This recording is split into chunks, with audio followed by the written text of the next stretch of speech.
Okay, so we're on our daily exercise routine number 2. We're going to run through with Sean here. We're going to do the same warm-up as we did in the first round of exercises. We're going to do the leg kicks, forward leg kicks to start. Go ahead and, so the legs coming up. We're trying to get the hips warmed up, get the hamstring warmed up, so it's important to keep the knee straight when you come up and the foot flex back, so we even get some calf involved there. But when we go back, we're trying to keep the knee nice and loose and get a little bit of a heel kick to warm the quad up as well. And then we're going to go to the side. So we're looking for 10 of those on each side. Bend over more. Reach up. There you go. Now we're letting the legs swing back and forth in front of the body, underneath the body like a pendulum.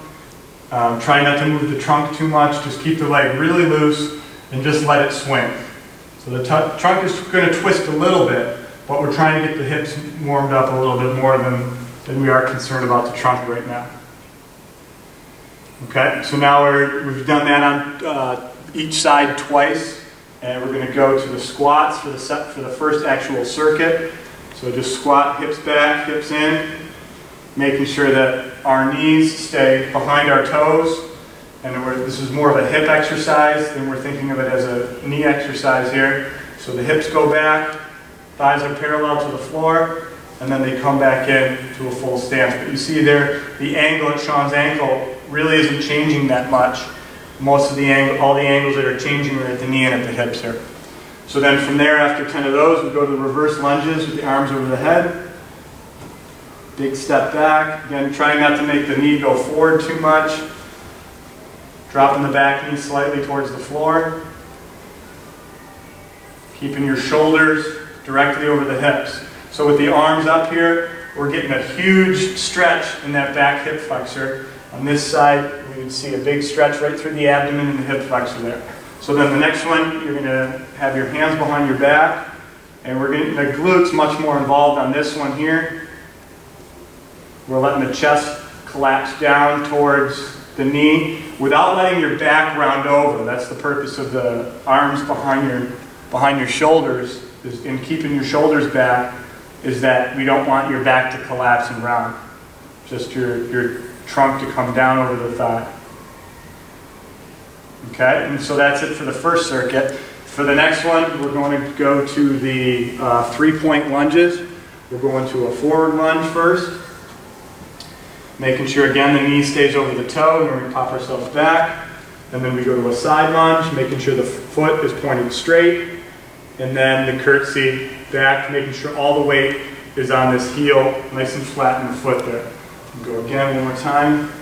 So we have the front lunge, we have the side lunge, hips are back, and the curtsy, hips are back there as well. Okay, and go ahead and hit the other side.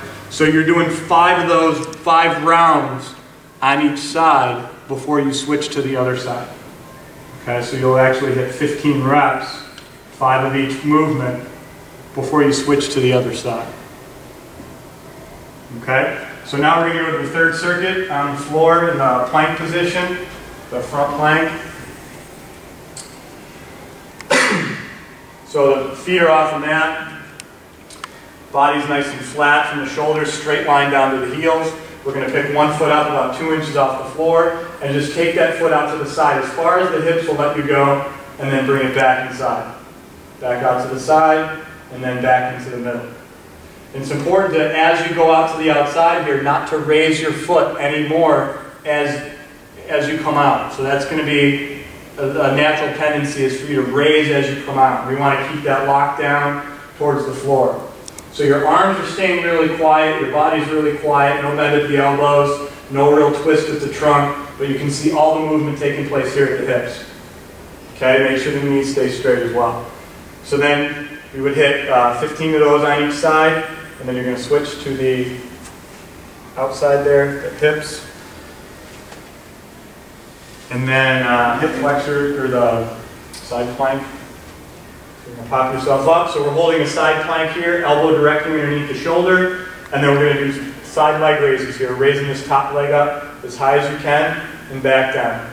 All the way up and back down. So much of this is a leg raise for the top leg. All that stress, by taking this foot, the top foot off the bottom foot, all that stress goes into the bottom hip there, and that's what we're looking for, is to make that adductor on the bottom side there much more stressful, much stronger there. Okay, now we're doing the arm, so we'll go 15 of those on each side, and then the twist. The arm is going to go up to the ceiling, reach them nice and high, and then we're going to twist down, drop that shoulder towards your hand, and come back up. Just like that, trying to keep that flat plank the whole time. Okay? So then once you're done with those 3 circuits, then we're going to go to our static stretching for this routine. We're going to sit here on a chair. So a chair or a stool will be fine. You're going to cross one foot over the other. And initially we want to sit really tall. And we want to apply pressure to this knee. We want this thigh here, or the lower extremity, to be horizontal to the floor. And initially, go ahead and take your weight off there. You'll see that Sean's a little bit, not that bad, but a little bit tighter here. So pushing here is going to give him some flexibility in his, right more in the hip socket itself. Then once we get that to where we want it and can create a little bit of a stretch there, then we're going to drop our shoulders down again. And this is going to involve much more of the glute than sitting up tall. Okay, so. And what we want to do hit this on 3 different angles as well. So we're going to force ourselves to turn this way a little bit and hold that for 15, 20 seconds. If it's a tighter area, go 30, 40 seconds. And then straight down to the middle. Same thing, 15, 20 seconds, and then away this way as well. Okay? And then this can be done, this can be done on a table as well. And we want to try to mix it up, just the same as the exercises in the first round that we did on the floor. You know, one of these is not better than another one. It's important to have a variety of stretches to hit all these different angles and everything. So you can definitely mix it up. So if you have a table, a stretching table, or you could use your kitchen counter if you need to. But we want to try to lay this thigh across the onto the table, your lower extremity across from the table. And then again, if this knee is a little bit higher, if the table's high enough, you can push down here to create that stress. And then also on those 3 different angles, we want to lunge forward on the 3 different angles. So we would go to the left, go to the middle, go to the right, get that on each side there. Okay, so now we're going to stick with the hip flexor stretch that we did in the first round. This stretch is somewhat irreplaceable, and it's definitely one that we need in a larger frequency in our programs for our runners.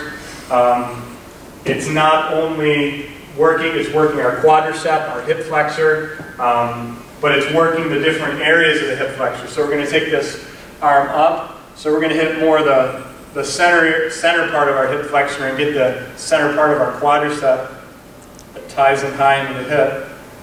So we're just lunging your hips forward, but most importantly, these shoulders have to stay over your hips. Okay, we're creating a 90-degree angle at the knee and at the ankle. We're going to stretch that about 15, 20 seconds again, and then we back off. Let it rest for a second, and then we twist away, and we're going to lunge in again.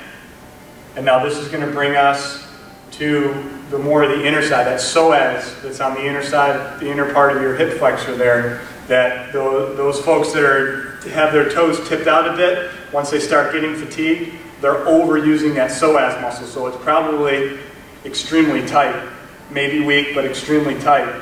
So we open up our hips a little bit and lunge our hips down forward again, keeping your shoulders back. So again, 15, 20 seconds, then we back off, and then we twist the other way. This way is a little bit more difficult to manage, because what's going to happen here, as you lunge forward, you may feel that your hips are kicking out to the side if you're really tight there. So what's nice is if you can position yourself at home, up against a wall or up against a dresser or something, and push yourself away as well. So if I was a wall, Sean can use me to kind of keep himself centered as he twisted away. So his hips aren't coming this really kicking out to the side, to make sure that we're getting the outer side of the left hip flexor there. Okay? So now we're going to lay on the mat here for a quad stretch. And this is a little bit of a dynamic stretch.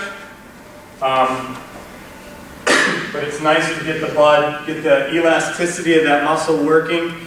At the end of all this, bring new blood back into those muscles. So we have a 90-degree bend at the knee here, and at the hips. So we're bringing this knee in. And again, if you're pretty inflexible, you can position yourself maybe in a doorway or up against a wall and put this here, or put something heavy in front of this foot to keep this knee in place. But what we're trying to do is this knee is going to come in, and so we're shortening the quadricep and hip flexor, and then we're pulling back. Shortening, and then pulling back. Good. Now what's important here is that your body's moving because your arms are moving, but at the same time, we don't want your chest to collapse. So show them once how your chest could collapse. If your leg's going back and your body's coming down, we're really not changing that angle. We're really just maintaining that angle. So what we want to do is pulling the chest and the thigh away from one another here. So again, not only is this stretch working the quadricep, but the way we're positioned here, we're working the hip flexors a little bit too, especially with the more range of motion, more flexibility that you're getting there. You're going to work a lot more of the hip flexors. Okay? And that's it. That's our second routine for our daily exercises.